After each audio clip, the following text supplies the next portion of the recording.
Plato's Closet in West Ashley and North Charleston are springing up cash. Just sell us your gently used warm weather styles, like tees, shorts, sandals, and more. We're paying cash on the spot for gently used spring styles for guys and girls. Support sustainable fashion. This spring, do your thing and recycle the spring-inspired clothes, shoes, and accessories that are just hanging in your closet for cash on the spot. Let your spring clothes bloom into cash at Plato's Closet. Plato's Closet, located in West Ashley on Sam Rittenberg Boulevard and North Charleston on Rivers Avenue.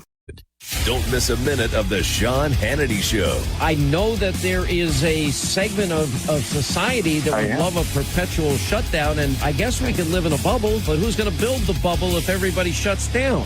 Weekday afternoons starting at 2 on Super Talk 1270.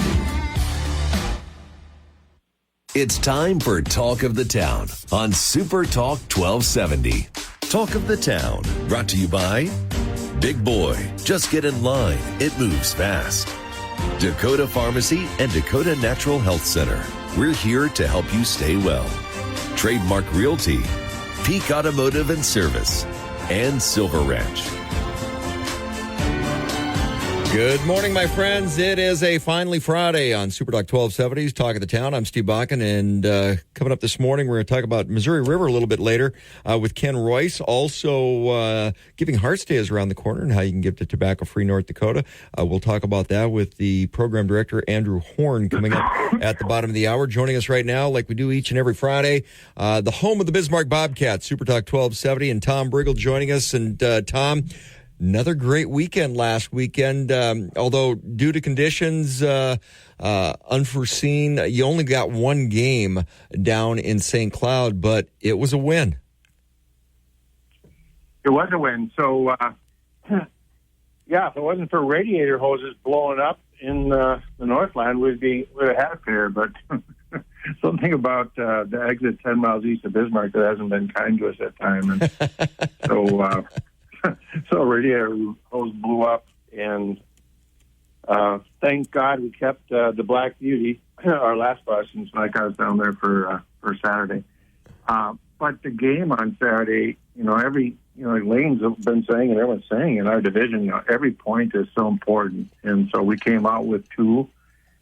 We've won 6 in a row now, and tonight we're down in Mason City, Iowa, and got a pair against them, and we'll see what that brings. We've been pretty dominant, against them, but they're just dangerous. Literally anyone can beat anyone, and you can't take them lightly. So that's what Lane is stressing with the boys this week, and making a push. Time to make a push. Playing St. Cloud last weekend, and it would have been nice to get 2 under the belt, but makeup game going to be a little bit later in the season for that game. You guys they're clicking. The team is clicking right now, and Lane's doing a great job of kind of, I don't know if I want to say managing expectations, but kind of they have the boys playing within themselves. You don't have anybody going off on a flyer or doing stupid stuff or, hey, putting all the weight on them and they got to score all the goals or come up with that heart. It's a team. It is an incredible team right now.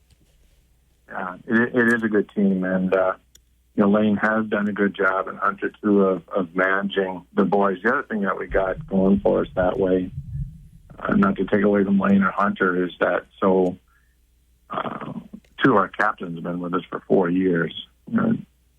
Johnson, Beeks, they've been with us for 4 years, and Roloffs too, and so we have terrific leadership in the locker room, and they kind of know what it takes, and they also know what it means to be a team versus individuals. And so the locker room is really good, without a doubt. And you can see that when they come on to the ice that they're supportive of each other, and it's just been really, really fun. But having said that, Minot's really good at St. Cloud. When we've been beating them, but by a goal, right? And so we're just trying to get geared up. And the other thing is Aberdeen, for some reason, has gone like 10-1 or something like that. They've found it. So nothing's going to be easy, but we're gearing up for hopefully a playoff run, and we're real excited about the prospects. We think we have a really good club.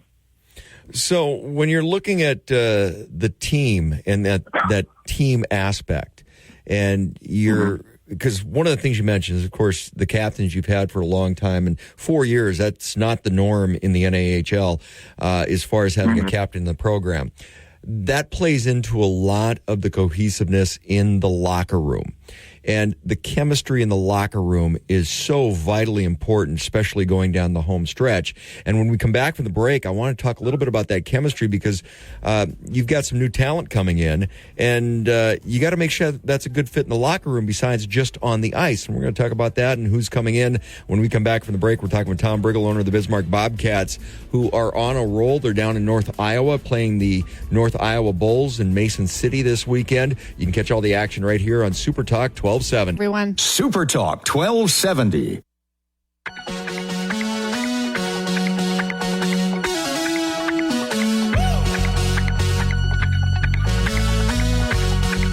Welcome back to Talk of the Town on Super Talk 1270.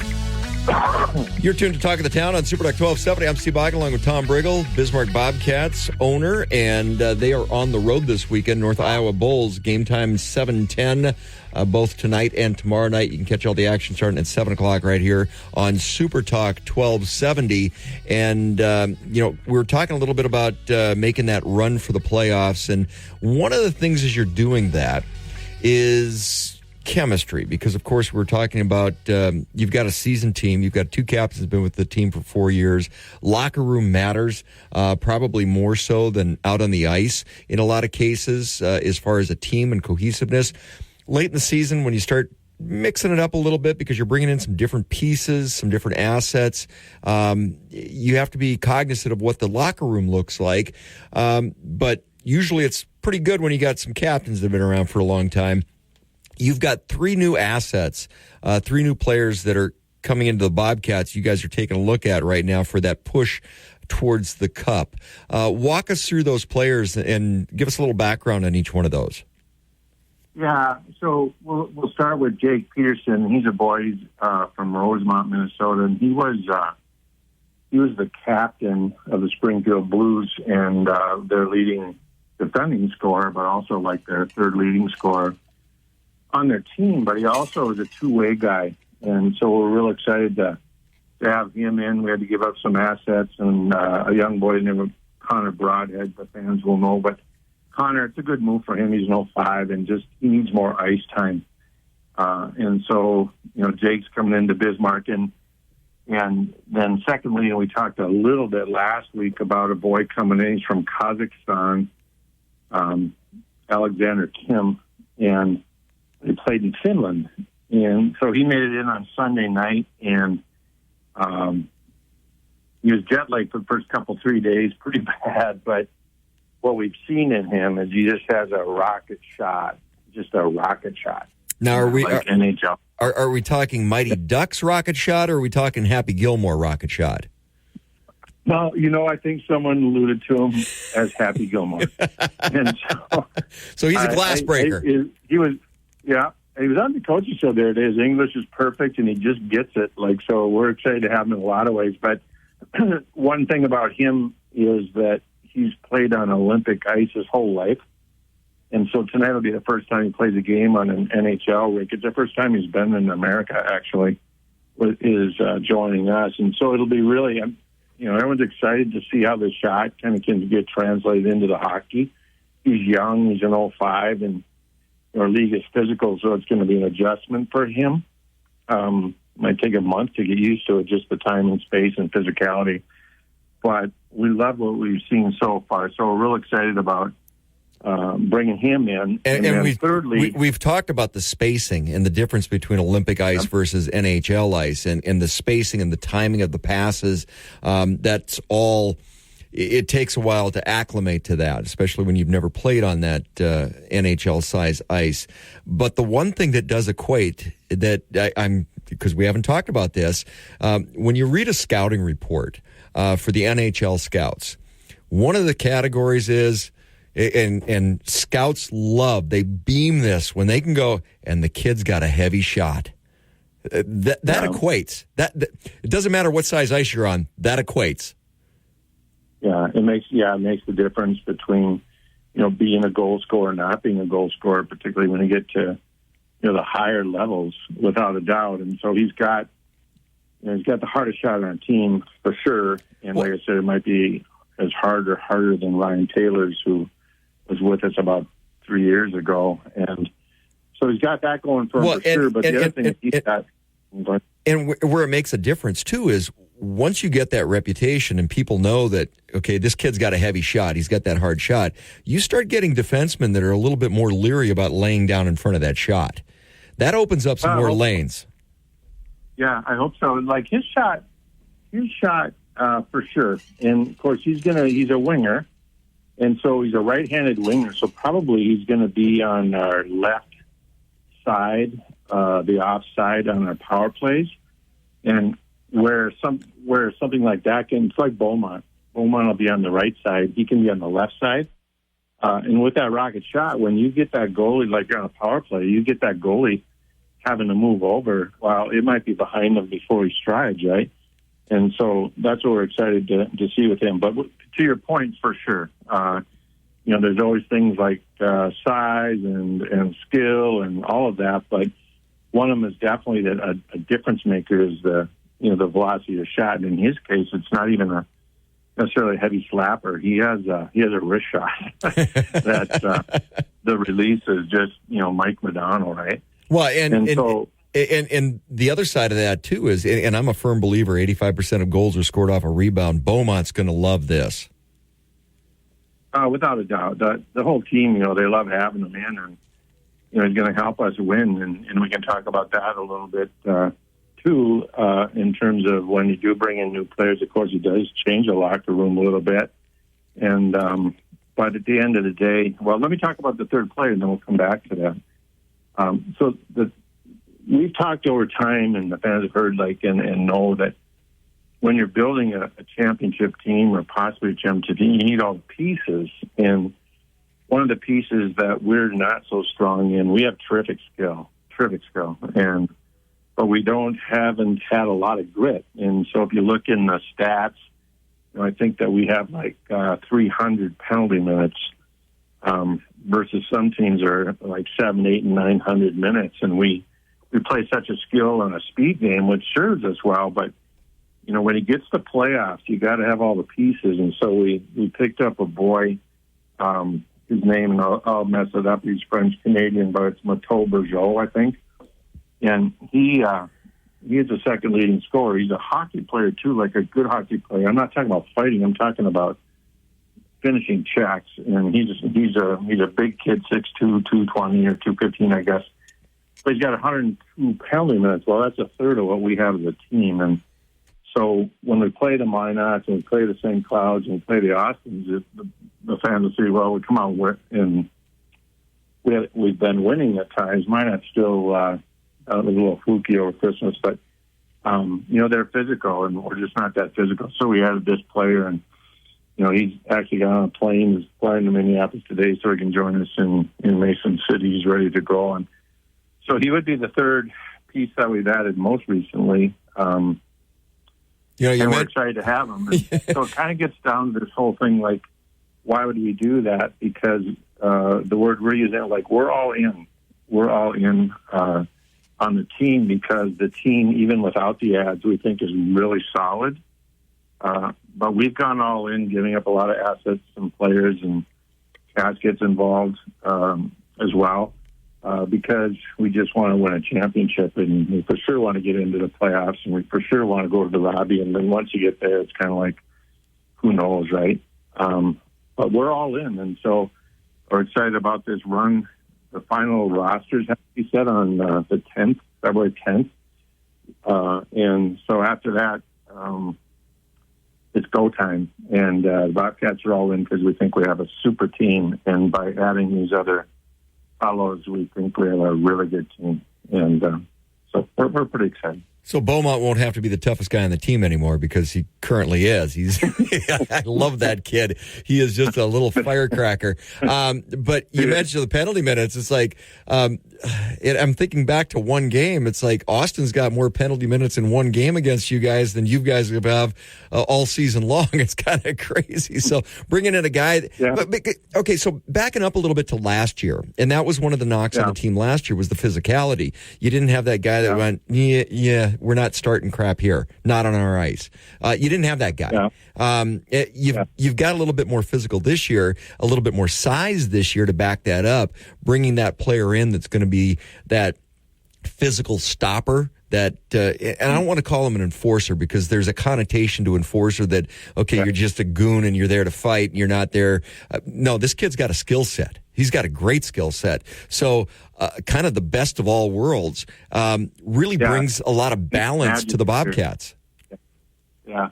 And the word you're looking for a little bit is he's an agitator. And so we've had agitators at times, but this guy, he's just in your face. And what it does for a hockey team is two things. One is it causes a little anxiety, in the other club. Because at times we are just simply out physical right now, but this guy will be a little bit more of a leveler, if you will. But it also makes the other boys on the ice feel more comfortable to know that you do have, a bigger, stronger physical player, agitator that's not afraid to mix it up a little bit if he has to. And I'm not talking about fighting. I hate that fighting, but finishing a check to the point where, next time the boy goes in the corner, he's looking over his shoulder. Those are all things that this fellow will help bring. And Mateau, that's his reputation. He plays, he's a hard-nosed player. And so we needed that. And now we've got it. So we think we have, the pieces in place. Our D is solid. Our goaltenders have been really good, like 1, 4, 5 in the last 2 months, goals against. And, are we going to win it? We don't know. Our league is tough. But, like I said, we're all in. And Nico Kapitanovic, our scout, he's just done a terrific job of working with Lane and Hunter to bring in some really good talent. So we'll see what happens. Hopefully the boys stay healthy, and that's always a key at this time of year. And we get to add one more player. It's called a tender ad, but not till March. And what that is a boy that we've tendered for next year that can come in and play for us this year. So that'll be an important piece too. And then we're good to go. Looking forward to a great stretch drive. Looking forward to the additions, because the team already is fun to watch. It's a fun team to watch. You got the talent, you got the pieces, and kind of that little cherry on top. We're going to see if that can get the Bobcats over the hump, get them the cup this year. You guys, like you said, Tom, you are all in, and the team looks great. Now it just comes down to the health and making that stretch run. So looking forward to some of the transitions, making sure that the chemistry on the ice and off the ice all fits together. Kind of a magic team this year, and I'm not going to jinx it, but I like what I'm seeing, my friend. I hope so. I tell the fans, we've kind of talked about these new players, and, if they are listening and they want to watch these players play tonight, they can run down to Stage Stop over in Mandan and watch the game if they want. They got on the big screen. And so they could do that. And they can also run down to Lucky's in Main Bar in Bismarck. They also are playing all the games, and kind of fun to hang out. And so take a look. Game next week. We only have one game, and it's already sounding like crazy. And so we're trying to encourage people to get their tickets. It's a Saturday night game against Minot. They have a home game with them, and so that'll be a really a good test for us. And I got a feeling it's going to be a physical series next weekend. We'll talk about that next Friday. Like you said, though, get your tickets early, because that is a game I guarantee will sell out, like many of the games have sold out this year. Tom, best of luck down in Iowa, North Iowa Bulls tonight. You can go to NHL TV, some of those other venues, or catch all the games and all the actions all season long right here on the home of the Bismarck Bobcats, Super Talk 1270. Talk of the Plato's Closet in West Ashley and North Charleston are springing up cash. Just sell us your gently used warm weather styles like tees, shorts, sandals, and more. We're paying cash on the spot for gently used spring styles for guys and girls. Support sustainable fashion. This spring, do your thing and recycle the spring-inspired clothes, shoes, and accessories that are just hanging in your closet for cash on the spot. Let your spring clothes bloom into cash at Plato's Closet. Plato's Closet, located in West Ashley on Sam Rittenberg Boulevard and North Charleston on Rivers Avenue. Steve Bakken, weekday mornings starting at 9 on Super Talk 1270 and the free Super Talk 1270 mobile app. Talk of the Town, brought to you by Big Boy, just get in line, it moves fast. Dakota Pharmacy and Dakota Natural Health Center, we're here to help you stay well. Trademark Realty, Peak Automotive and Service, and Silver Ranch. Welcome back to Talk of the Town on Super Talk 1270.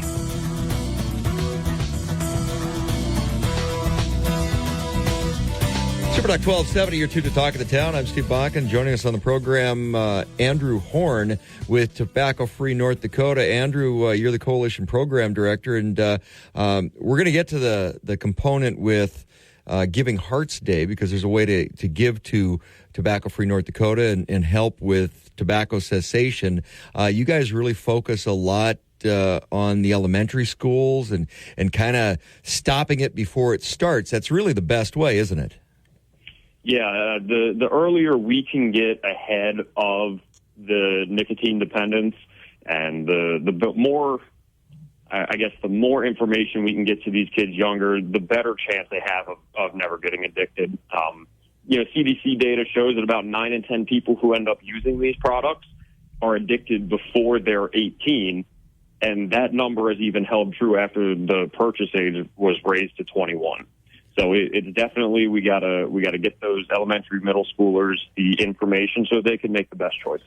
And the products have changed. We're going to get that into in a couple minutes, but because I want to go through how tobacco use or nicotine use has really changed, because it's not necessarily about the tobacco anymore. It's about the nicotine and the delivery system for that. And we'll talk about that in a few minutes. But give our listeners a little bit of an oversight. Tobacco Free North Dakota, a little history of the program. It's been around for a while, and it's really done a great job of reducing some of those addiction numbers when it comes to tobacco use. Yeah, we've been around for nearly 40 years. I mean, if you think about it, we were around before the Master Settlement Agreement. We were around before North Dakota raised the tax the last time in 1993. And, I mean, if you think of how things have changed just in the tobacco realm since, the mid-'80s to today, it's a completely different world. And we're always having to reinvent ourselves. We're always having to stay on top of the new trends. And we've been pretty successful in doing that. And really, the way we do that is continuing the education and advocacy work that our organization was based on. Okay, I'm going to date myself here because I was in high school and I remember when the initiative started. and I didn't use tobacco, but I had friends that did, and kind of a question is like, okay, if anybody that followed politics at that age, and me and my friends were geeky enough to actually do that because it started out as a political agenda, and that's where it's got it's springboard that we have to address tobacco use in North Dakota. And I remember I probably had a third of the people I knew that were using tobacco products in high school, and most of them were chewing, not smoking, but about a third of them quit. Just at the impetus of the program, by the time that we graduated high school, they were like, probably not the best idea for me. And did change some lives initially out of the gate. I remember that, and I'm dating myself a little bit, but over the years, that impact has really trended up. I mean, they've done a great job. Yeah, I appreciate the shout out with that. You're not the only political geek. Remember, I grew up 60 miles north of D.C., so here I was at 5, 6, 7 years old, following the Master Settlement Agreement, following at that time Maryland was doing the tobacco buyout for farmers and switching crops over. So I remember all that part of it as well. But no, you're absolutely right. The more information we've gotten out there, the better it's been for people to make the decisions for themselves. We're not forcing people to quit. We are giving the information, and we're giving them all the support that they need in order to make an informed decision. And I'm sure that when you were younger and saw some of these stuff, initially you would probably label it as negative messaging. You saw all about the dangers of what the stuff could do and how damaging it could be to your body. And what we've really found in the last, 8 to 10 years is that kind of messaging doesn't work anymore. So you can't just go yell at someone to quit smoking. It can actually have the opposite effect and make them harden their position. So really, we're here to support the community. Anyone who's using these products, there's a lot of support available for them if they want to make a quit attempt. It takes about 10 to 12 times on average to fully quit. And I remember, because I was a geek back then, I followed the legislature, and there was a cognizant effort. It's like, we need to make sure that it's people's decision. We're not going to dictate as government on what people should do. And that was a big discussion during the legislative session when this really came into fruition. They were cognizant of the fact that people need to make their own decisions, but we need to be able to facilitate them having the information to make the correct decision for themselves. That was kind of the impetus. And then I remember the other big change was when bars were no smoking. I mean, because I'm dating myself. I remember back in the day, it's like you go to a restaurant, smoking or non-smoking section. You go on an airplane, smoking or non-smoking section. It didn't matter. I mean, and the didn't science stop at a magical barrier. I know. You got the secondhand smoke. I never smoked, but in college I DJ'd at bars, and there were nights I'm like, crap, I think I smoked 4 packs tonight, and I never smoked, but it was the secondhand smoke. So I remember when the pushback, and then now I can't, even people that were ardently against it, and I'll admit I was against but people go there to smoke, and you know what you're walking into. I couldn't imagine now walking into a bar and being inundated with smoke. I mean, DJing back in the day, I would walk into the garage and I'd take my clothes off in the garage because I couldn't take them in the house, and you went right and showered because you smelled that bad. Oh yeah, I'm still old enough to remember smoking or non-smoking sections in restaurants as well, and it doesn't stop there. It doesn't stop at some magical barrier of the section, and the people who would go out for some sort of dining experience would end up getting a lot more than they bargained for in the secondhand smoke, and that really led to that effort to just give clean indoor air. It is a fundamental belief of ours that everyone has that right to breathe the clean indoor air. Well, especially over the years when science has shown what secondhand smoke does. And it is very damaging, yeah. And I remember it's like, because granted, I didn't smoke back then, other than I was taking in the secondhand smoke a lot. I'm like, the only difference was you're using a filter. I didn't get the filtered smoke. But you mentioned the 12 or 14 times to quit. So going back to the kids and going back to getting the information out there, because there's really a two-pronged approach. It's getting kids the information to make a good decision before they start, and then the cessation side. And when we come back from the break, I want to talk about those two different aspects of prevention and cessation, because they are very different and they have some different nuances. We're talking with Andrew Horn, Coalition Program Director, Tobacco Free North Dakota. This is Talk of the Town on Super Talk 1270.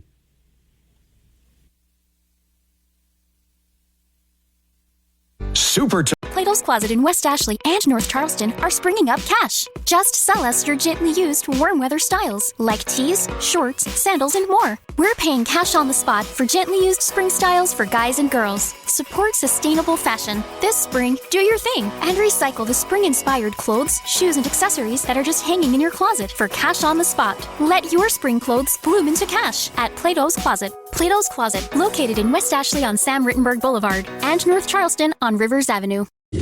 Welcome back to Talk of the Town on Super Talk 1270. You're tuned to Talk of the Town on Super Talk 1270. I'm Steve Bakken. We're talking with Andrew Horn, Coalition Program Director, Tobacco Free North Dakota, and cessation versus prevention. Prevention side first, that's really focusing on a lot of the kids and try to get the message out there, Andrew, that bad idea, don't start it in the first place because it's a lot easier than quitting, and the cessation process much longer, more entailed. So how do you focus in on the kids, on preventing, getting that message out to prevent tobacco use or nicotine addiction to begin with?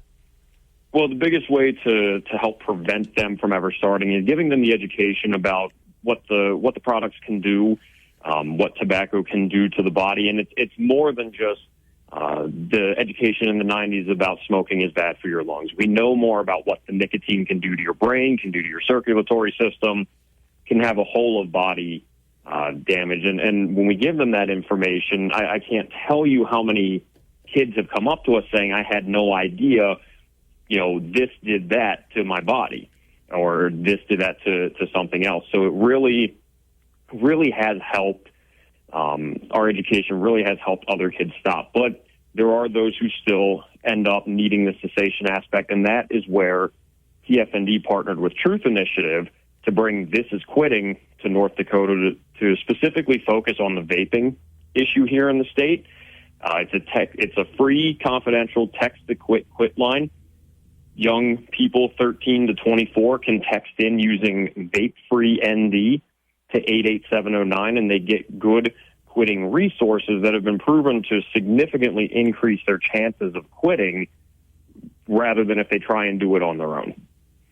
And the vaping has become so prevalent. What we found out is the vaping side of stuff much more dangerous than actually the smoking side because it's the quicker delivery, the heavier delivery. You're getting more of that product, and there's all kinds of other stuff that's creeping in there as well. So the vaping side has really gotten dangerous. Plus, it's easier to access, easier to conceal, which means it's easier to get addicted to. Yeah, it is. It doesn't have that traditional cigarette smell. So it smells fruity. People wonder what something is, and it's a little easier to excuse away when they smell something like that. And these products are so, you're right, so strong, and the nicotine that's in them is just able to hit the brain so quickly. And what nicotine does is it rewires the pathways, the reward pathways in the brain to make you crave more. And that rewiring happens faster with this type of nicotine. On top of the younger they start, the easier it is for them to get addicted. So it's really a 1-2 punch that we're working to get across the state and get that information out so that we can prevent this vaping problem from getting any worse. So as far as the cessation side of stuff, you've got This Is Quitting, the Vape-Free ND. Text that to 88709. What's the Tobacco Quits hotline? So I believe it's 1-800-ND-QUITS, or you can just go online and search up the ND Quit line. We have one of the best quit lines in the country for those trying to quit these products. It is very, very good and run by the state. So that is something that is another avenue. This Is Quitting, again, focuses on those younger people for vaping age 13 to 24. So if you're outside of that age range, especially if you're older, the ND Quits line would be a great second option for you to go to. And then, of course, you mentioned it 12 to 14 times before somebody's successful in quitting with tobacco products. What are some of the numbers with the vaping? Is it about the same as far as efforts to quit? Do the numbers kind of run out the same way? We're still gathering data on that because it is so new, but we are seeing very similar. Numbers, and one of the bigger problems is that the vaping is hitting some of these kids younger. And it's really making that dependence take hold, and it's making it even harder to quit because they started at 11, 12, 13. So that's really why we're trying to get ahead of this and getting those cessation resources to those age groups. I know it may sound scary to some people hearing that they need it as young as 13, but I mean that is the age group of kids that unfortunately, is getting a hold of some of these products. A lot's changed. GivingHeartsDay.org if you want to give to tobacco-free North Dakota. Also, what's your website? Our website is tfnd.org, and we'll have a giving section up there. As well as our social media pages, we've got a nice QR code you can scan, which will lead you right to the giving portal. Andrew, thank you. We'll have you on again. A lot of information, and really, tobacco use has changed, not only in North Dakota, but across the country with the inception of vaping and how prevalent that is. This is Talk of the Town on Super Talk 1270.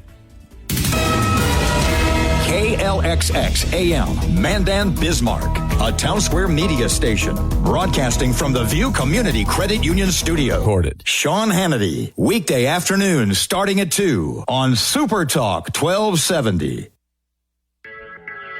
Talk of the Town, brought to you by Big Boy, just get in line, it moves fast. Dakota Pharmacy and Dakota Natural Health Center. We're here to help you stay well. Trademark Realty, Peak Automotive and Service, and Silver Wrench. Welcome back to Talk of the Town on Super Talk 1270.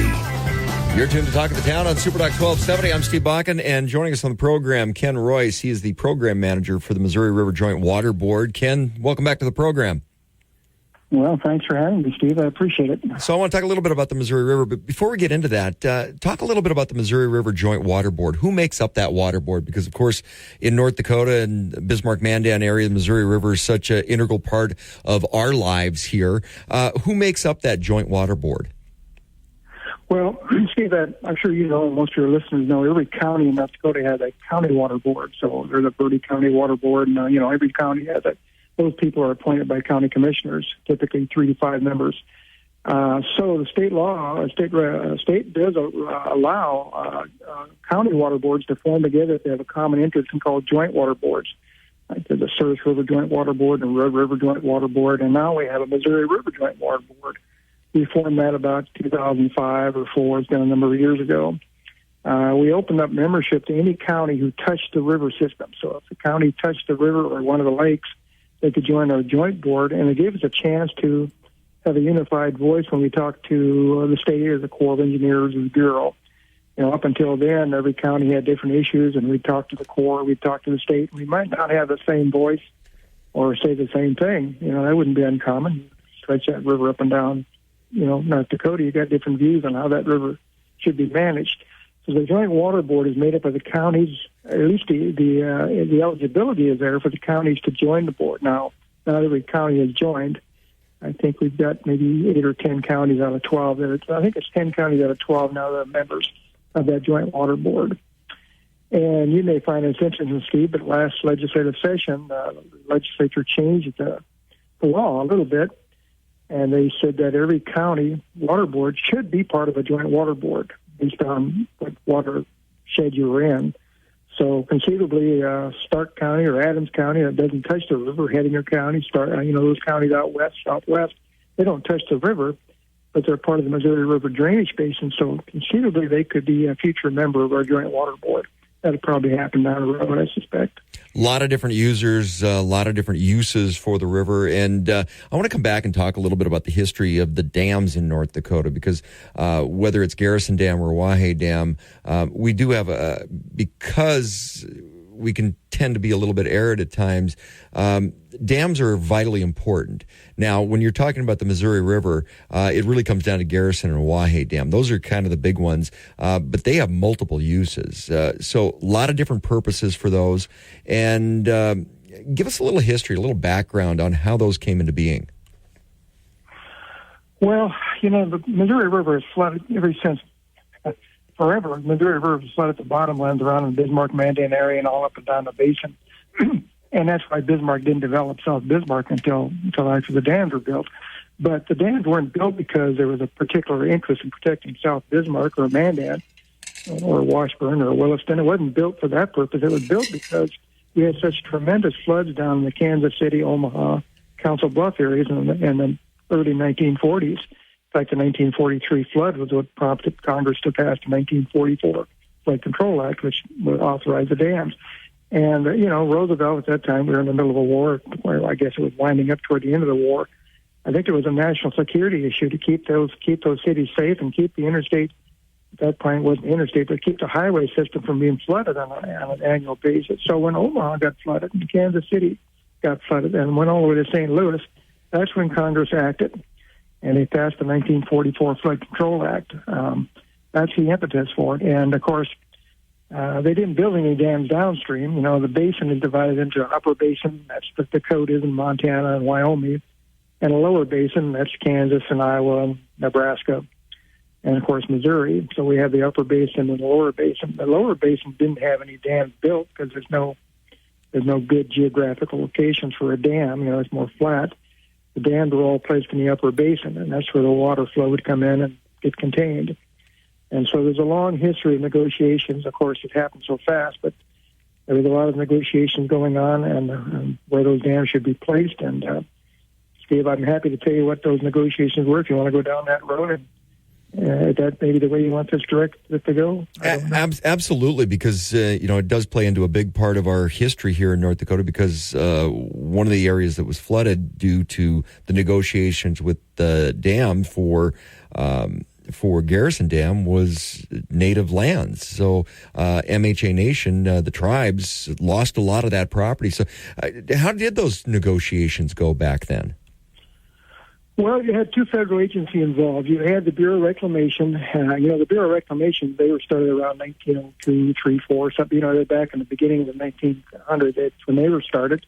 Their mission was to populate the West, and so they were interested in providing water and power to get people to move to the western side of the United States. And then you had the Corps of Engineers, who were started when Thomas Jefferson was president. Their goal started out as navigation. And that's evident today, right? One of their goals is promoting and maintaining interstate navigation for commerce. But later, as years went by, they got a congressional mandate to be involved in flood control. So you had two federal agencies involved. They each had a different vision. General Pick, his name was, I think it was his first name. I think it was Eugene Pick. Eugene Pick. He was out of the Omaha district. He was a general from the Corps of Engineers. His vision was a series of dams that would primarily focus on navigation for the downstream interests, that'd be south of Sioux City, Iowa, and flood control. And not only flood control for Omaha and St. Louis and Jeff City, but flood control for Bismarck and Williston, Pure, South Dakota. So the focus of the Corps was flood control and irrigation. And then you had the Bureau of Reclamation led by a gentleman named Glenn Sloan out of Billings, Montana.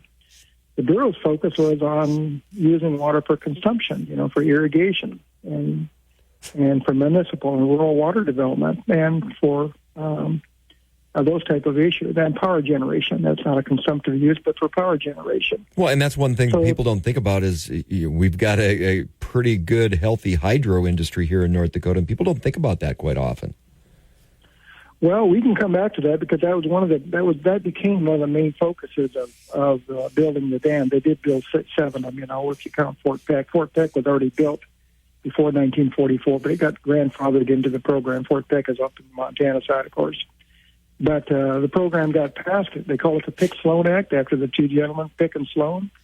The formal name was the 1944 Flood Control Act, but it got changed in their honor later on. I think that was in the 70s. They renamed it the Pick-Sloan Act, and it was a kind of a forced marriage between the two agencies.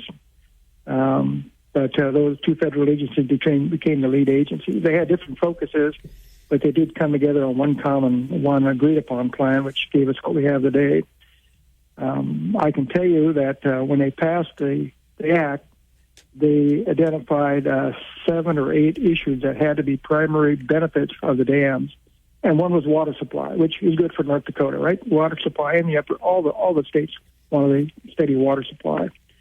We would have had that supply regardless if they built a dam because the Missouri River doesn't go dry, but nonetheless, water supply and pounding water for water supply was one of the focuses. Irrigation development, which is a big, big issue for the state of North Dakota, was at the time and still is. Power generation was a focus. Flood control. Flood control was kind of a bigger interest downstream, but certainly Bismarck, Mandan, and Williston, and all the communities along the North Dakota side. North Dakota and South Dakota got that benefit. Recreation was kind of an afterthought at the time. But when you build a dam and build a lake, you have recreation, so that became an authorized purpose. Navigation, which is we don't have that in North Dakota, and then fish and wildlife enhancements. So those were the stated purposes of the dams and building the system. We're talking with Ken Royce. He's the program manager for Missouri River Joint Water Board. This is Talk of the Town on Super Talk 1270. Super Talk 1270. Welcome back to Talk of the Town on Super Talk 1270. You're tuned to Talk of the Town on Super Talk 1270. I'm Steve Bach, along with Ken Royce, program manager for Missouri River Joint Water Board. We're talking about some of the uses for the Missouri River. So you mentioned irrigation, you mentioned some recreation, you mentioned power generation, you mentioned having a usable water source. So what are those uses of the Missouri River locally? Who uses the river, and what's the process to access and use that water? Well, okay, let's start with accessing and using the water. To take water and use the water out of the river system, it requires a permit from the State Water Commission. Now it's called the Department of Water Resources, right? They've changed their name. Essentially, most people know them as the State Water Commission. So you'd make your application for what's called beneficial use. You'd locate a point of diversion and a use of the water. And typically the state of North Dakota has always been very good to work with. It'd be pretty unusual not to get a permit if you can show a need for the water. By the way, if you just live along the river, you just want minimal, occasional use of the water, you would need a permit. It's been some years since I looked at the statute. At one time, I believe the state would say you could use maybe 12 or 13 acre feet without a permit. So, minimal gardening use or whatever, that type of yard use would need a permit. But any type of substantial use, you need a permit. In North Dakota, there's a process you go through, and it's not a difficult process. You don't have to hire an attorney. You don't have to hire an engineer. Just got to do the paperwork.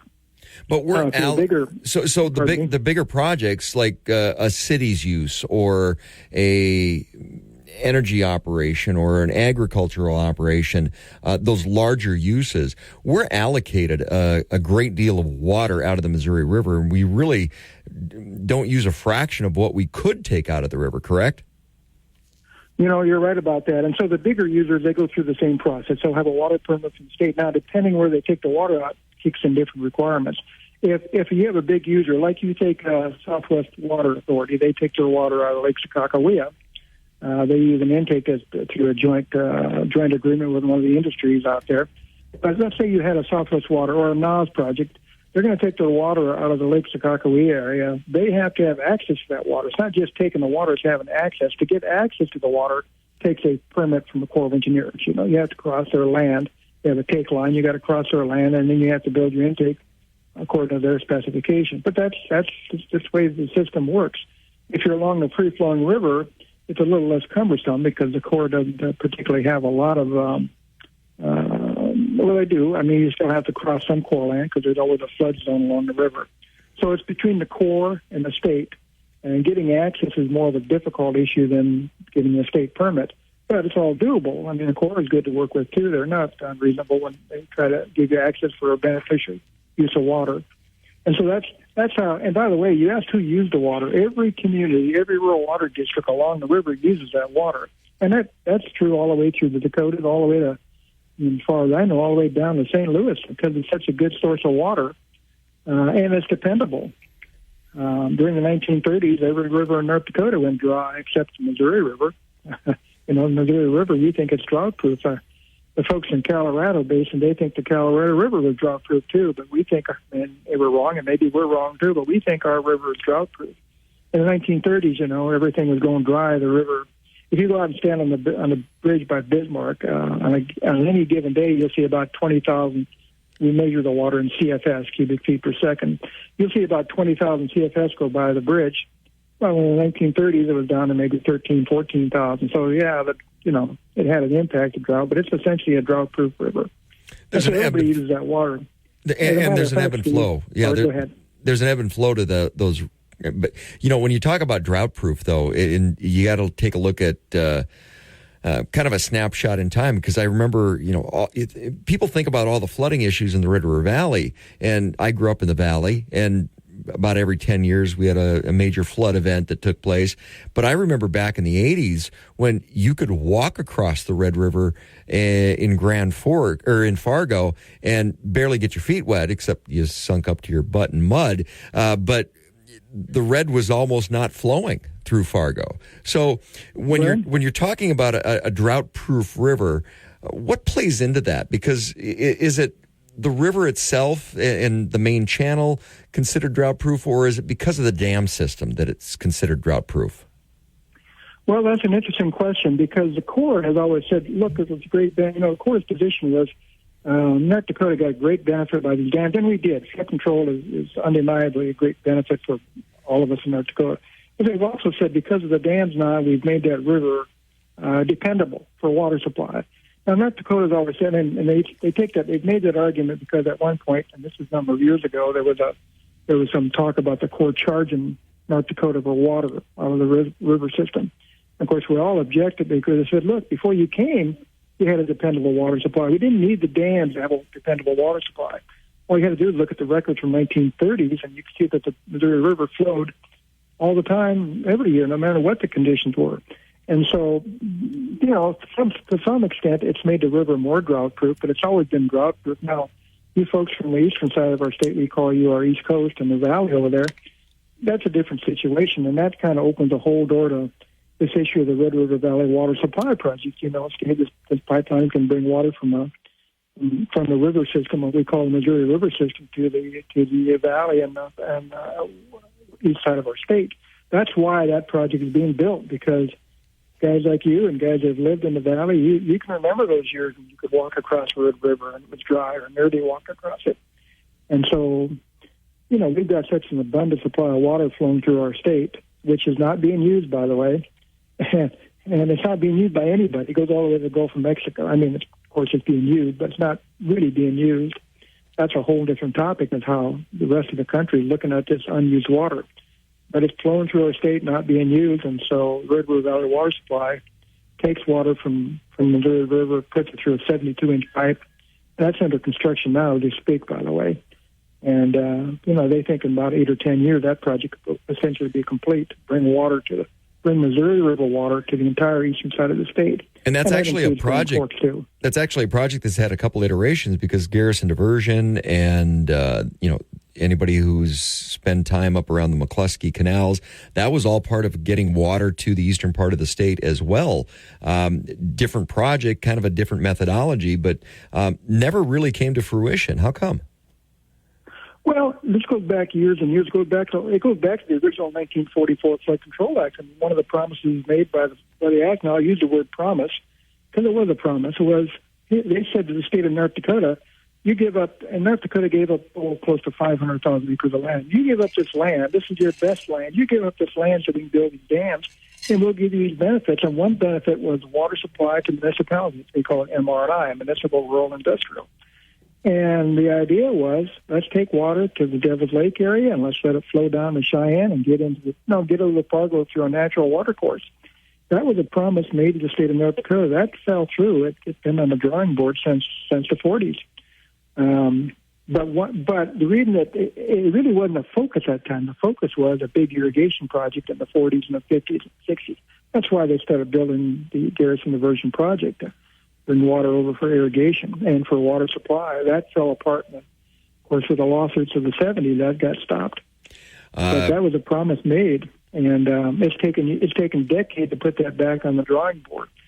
And for a long time, in fact, maybe a lot of your listeners don't know this, but in the year 2000, North Dakota reached an agreement with the federal government where the federal government was going to provide $200 million worth of funding to build what essentially is the Red River Valley Water Supply Project. But it would be a federal project. Federal projects need federal permits and federal requirements and oversight. And that thing got bogged down, and of course when North Dakota became able to fund these projects on their own with oil development money, they backed away from the federal dollars and said, we're making this a state project. And so right now, this is a state-funded project without all those federal strings attached to it. And it's going forward now, whereas before it just couldn't get any traction. It just couldn't get going. You mentioned some of the lawsuits back in the 70s, and that kind of plays into some of the downstream and out-of-state interests that play into the Missouri River and how it functions and flows through North Dakota. When we come back, we'll talk about that. Ken Royce, he is the program manager for the Missouri River Joint Water Board. This is Talk of the Town on Super Talk 1270. Media. Talk of the Town with Steve Bakken. Weekday mornings starting at 9 on Super Talk 1270 and the free Super Talk 1270 mobile app. Talk of the Town brought to you by Big Boy. Just get in line. It moves fast. Dakota Pharmacy and Dakota Natural Health Center. We're here to help you stay well.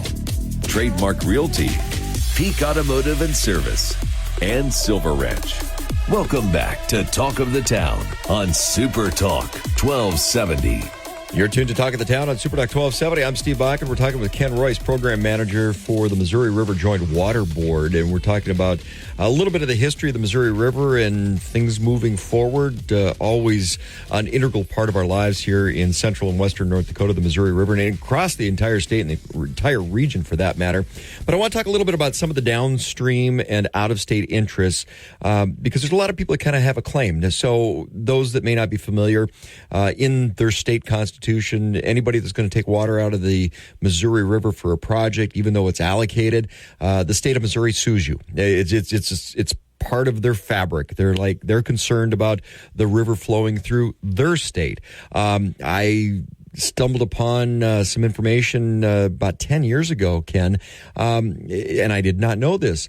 Long-term solution, one of the plans for growth in the front slope of the Rockies in Colorado in the Front Range was, hey, we'll just tap into the Missouri River and take all the water that we need from there because, well, the Colorado River's running dry. So you talk about that sustainability. There's a lot of people that kind of have their cup out when it comes to Missouri River water.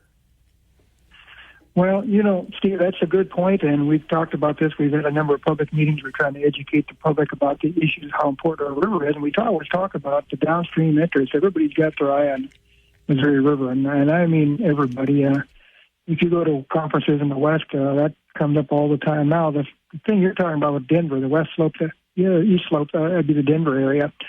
That's been talked about for many decades. I remember it being talked about when I was in college back in the 70s even, because we did a senior paper on it. But in the 1990s, the Bureau of Reclamation issued a report, and it's called the Colorado River Basin Study. Now, you wouldn't think you'd have to go to the Colorado River Basin Study to find out about what they intend to do with the Missouri River, but it's in the Colorado Basin, called the River Basin Water Supply Study, written in the 1990s. One of their options to solve the water issue was, as you said, import. They call it the import option with the Missouri River. And that would bring water not only to Denver, but down to Albuquerque and different places up and down that whole range. And that was back in the 1990s. Now, at that time, I can tell you they were looking at, I'll throw some numbers out here, and I don't want to get too deep into the numbers, but the largest permit in North Dakota for use of water is held for consumptive use of water in North Dakota is held by the Garrison Diversion folks with the Red River Valley Water Supply. Their permits for 120,000 CFS. The Colorado study was for 600, so 5 times the number. And that was back in the 1990s. So what is it today? Here we are 30 years later, right? So back in the early 1990s, they said we need a minimum of 600,000. So that's a big issue. That's quite a draw out of the river. And then not only that, but the state of Kansas has got their own study on the board. The Ogallala Aquifer has been mined. You know what I mean when I say mined. They draw that water out at such a great rate that it can't replenish itself, and land is subsiding out there, and the water levels are dropping. That's a decades-old problem, but it continues to happen. The state of Kansas wants to build a canal to bring water out of the Missouri River to replenish that aquifer. Now, they're not talking 600,000. They're talking, if I recall the numbers here, let me pull the numbers up. They're talking, I believe it's 4,000, 5,000 CFS. They're in the thousands of CFS. And let's convert that to acre feet, because most people talk in terms of acre feet. That'd be 4 million acre feet. Now we're talking about a big draw out of the river. At some point, And the state of Missouri, maybe not all wrong. At some point, we took too many straws in that river. What they're going to do for us folks upstream here? There used to be a saying, "I'd rather be upstream with a shovel than downstream with a permit," but that's not true anymore because the people who have the permits own the water. And then no matter how far upstream you are with your shovel, if you don't own the water on paper, you don't own the water.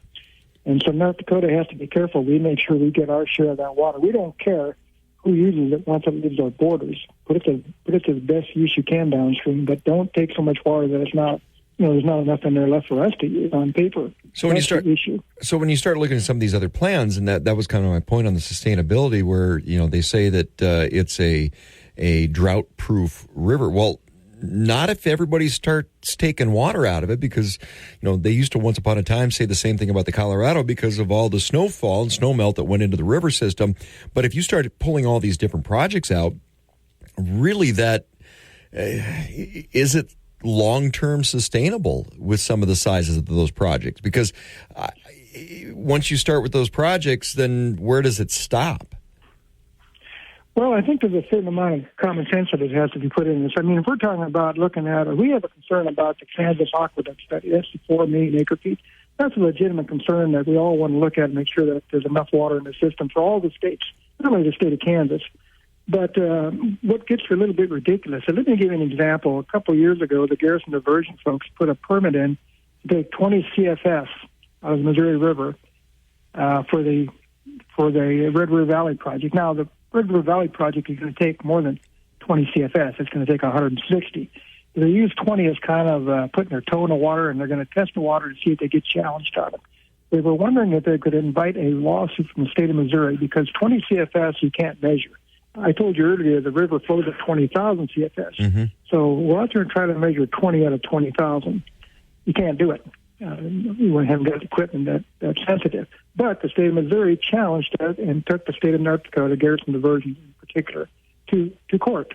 Missouri said we don't want that withdrawal be taken out of the river system because it starts a cumulative effect. Pretty soon you're going to damage our navigation system and our intakes are going to be, all those arguments are being made by Missouri. They took it to court on 20 CFS, and Garrison Diversion prevailed. The judge prevailed, and Garrison was issued the permit.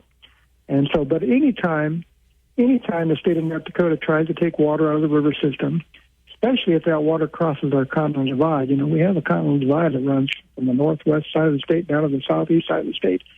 Divides us, some of our water flows in the Missouri down to the Gulf, and some flows to the Hudson Bay area.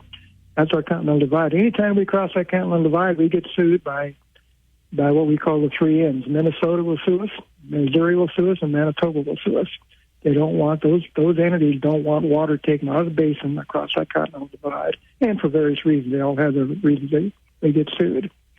And so that continental divide has been kind of a curse of North Dakota. Interestingly enough, you go all through the West and you have water projects that cross continental divides. They don't get sued, but we get sued. Well, and I know Canada's got a big issue with mixing watersheds and mixing different water sources. They do it under the guise of invasive species quite often, but right. That's usually the impetus to their lawsuits. When you're going back to Missouri, where's the Missouri impetus come from when they file their lawsuits? And like I said, it's in their constitution, their state constitution. They're mandated to do it, whether they think it's a valid project or not.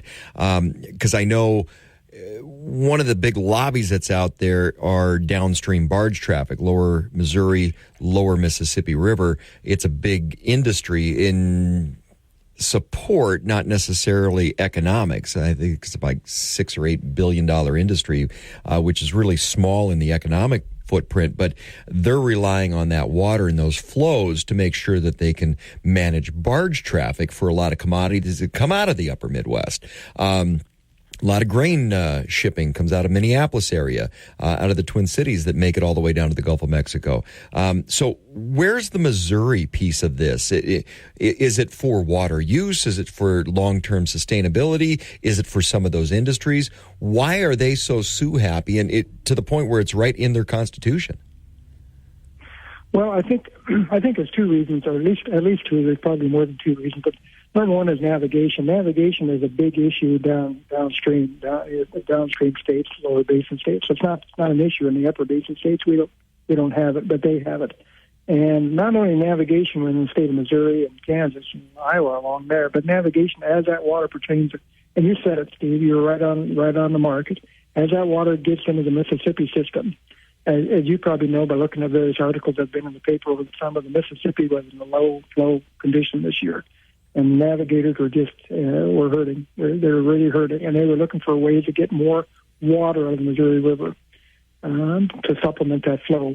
When the Missouri River hits the Mississippi at St. Louis, at that point the Missouri River puts in about 80,000 CFS, and it's joined by water coming out of the Mississippi from the north by about another 120. So when it flows back past St. Louis, it has about 200,000 CFS. That's quite a big number, but those are some big numbers, and they've got to be maintained to maintain that navigation flow. So number one is navigation.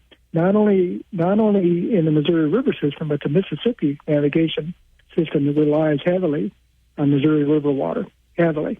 And number two is intakes. All these communities up and down the river have said, look, we've built our intakes with an expectation that the water is going to be at a certain level. Well, that's kind of a weak argument because you don't put your intake screen at the top of the river, right? But nonetheless, they say, look, if you start having lower flows and that river level drops, you create sandbars and you create problems, and the water velocity might go down, and all these issues come up, and you start siltation issues. Those are legitimate, but those are technical problems that can be resolved with the infrastructure improvements. So at least two issues have come to the table. That's the intake integrities, and then navigation, the big one, of course. And you're right, though. The state of Missouri, they're mandated down there to challenge withdrawals from the river, and they do it. So how does that play into the effects of our water use here in North Dakota? It's marginal other than the larger projects that are just being litigated against, correct? But actual water use really doesn't make an impact. Well, in North Dakota, the state of North Dakota issues permits, and they've issued roughly permits to the amount of about 4 million acre feet. Now, these numbers get kind of confusing, but they've issued these permits, and they've tied this water up on paper. The question is, can you continue to tie it up if you don't use it? Because they don't use that water. The state of North Dakota has issued the permits to put it on paper that we have this right for, let's use it 4 million. It's not quite 4 million. That includes all permits of consumptive use. But in 2020, the whole state only used about 125,000 acre feet, so they used maybe 3% of what we permitted. At some point, somebody's going to come along and say, hey, you've got this water tied up on paper. You've had it tied up now for decades. You've never used it. And we want it released. We want it released on paper so we can use it downstream. We can ship it to western Kansas. We can ship it to the Denver area or Albuquerque. We can use it, put it to a true consumptive use. That challenge may come yet. And that's the challenge South Dakota and Montana face also. I think the upper basin states have been pretty good about putting that water making a claim on paper, but we haven't had the ability to use it, and that's going to hurt us. That could hurt us down the road if we don't find some ability to use it. Now, the only way you use water in the West is irrigation. That's where all the water goes. So North Dakota has some pretty robust programs on promoting irrigation, but irrigation out of the river, but we can kill two birds with one stone. It's a huge economic driver, irrigation, and secondly, it not only puts that water to use, to beneficial use, and keeps it in the state of North Dakota. That's where the big use of water is could be the big use of water in North Dakota.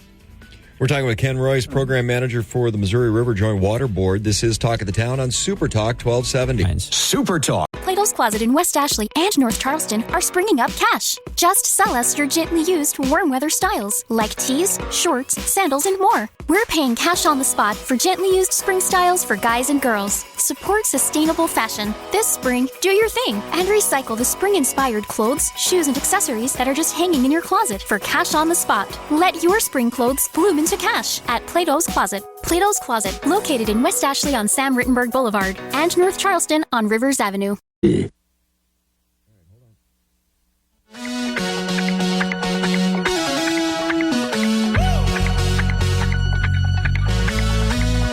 Welcome back to Talk of the Town on Super Talk 1270. You're tuned to Talk of the Town on Super Talk 1270. I'm Steve Black along with Ken Royce. He is the program manager for the Missouri River Joint Water Board. And we're talking about the Missouri River, how it plays into our lives here in North Dakota. And we're talking about some of the users. So that comes back to management. We talked about Missouri and how they are a little Sioux happy, and for some supposedly substantial reasons.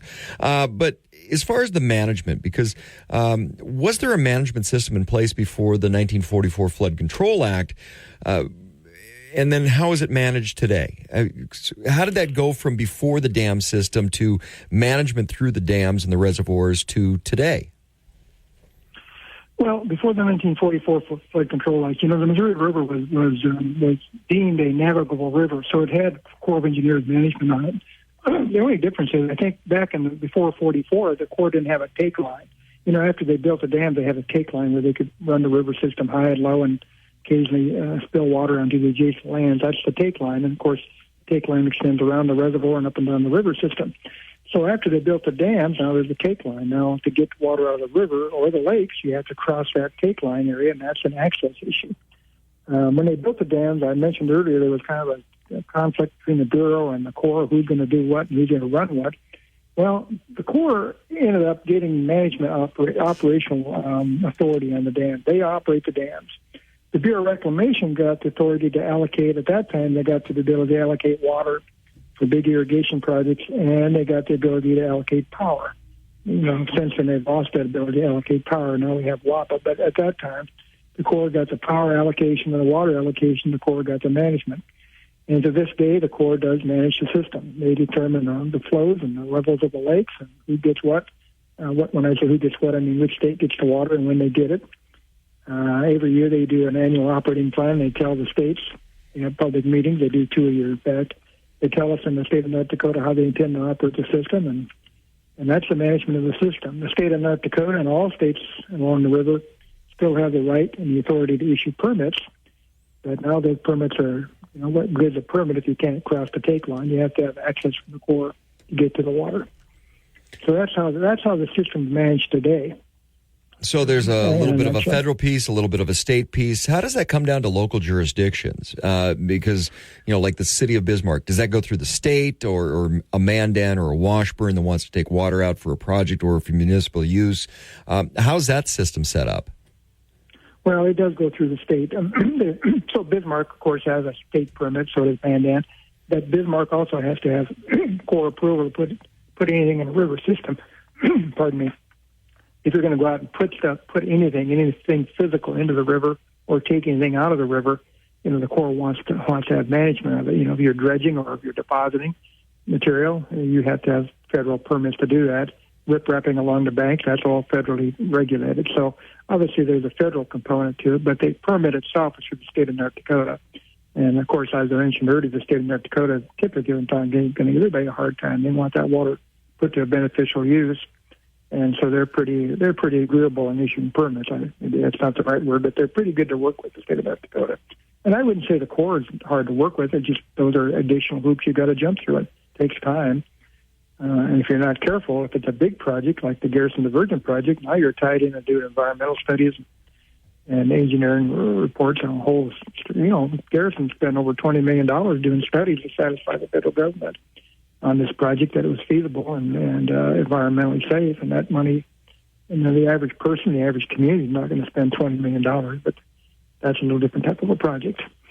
Well, okay, so you mentioned the threshold early on. What is that threshold? Because if somebody wants to just tap into some irrigation, maybe you're a farmer and you've got some different crop needs and you need a little more irrigation, or if you're just doing irrigation for your yard, or what's the threshold where you tick the box and now you have to go through a larger permit process? Well, I tell you what it used to be, and I don't know what it is today because it's been a lot of years since I looked at it. In a previous life, I did work for the Water Commission many years ago. It used to be 12.5 acre feet. So if you could use 12, and that was out of either a surface source or a groundwater source. You could take 12.5 acre feet out of the system, out of a water supply area, and not have to worry about a permit or violating a law. Now that was use of the water. And 12.5 acre feet, that means you could cover 12 acres 1 feet deep, right? That's 12.5. That's 12 acre feet. That's a lot of water. That's an acre foot, 350,000 gallons of water. So it's a lot of water if you had a garden next to the river. That's not the issue anymore. The issue is you got to make sure you don't violate a federal law by crossing that take line. That's different than using the water. So if you're along the river system, I think the best thing to do is contact your county water board, and they'll advise you. Here's the permits you may or may not need. If you're on the tributary, unless you're in a hot river or near the mouth there, you'd probably be okay. I don't think the take line goes back into the mouth of the heart, but the county water boards can tell you exactly what you would need to do to comply with state laws and the federal laws. Keep yourself out of trouble. Ken, thank you very much. A lot of great information there. Of course, if somebody has any questions, how do they contact the Missouri River Joint Water Board?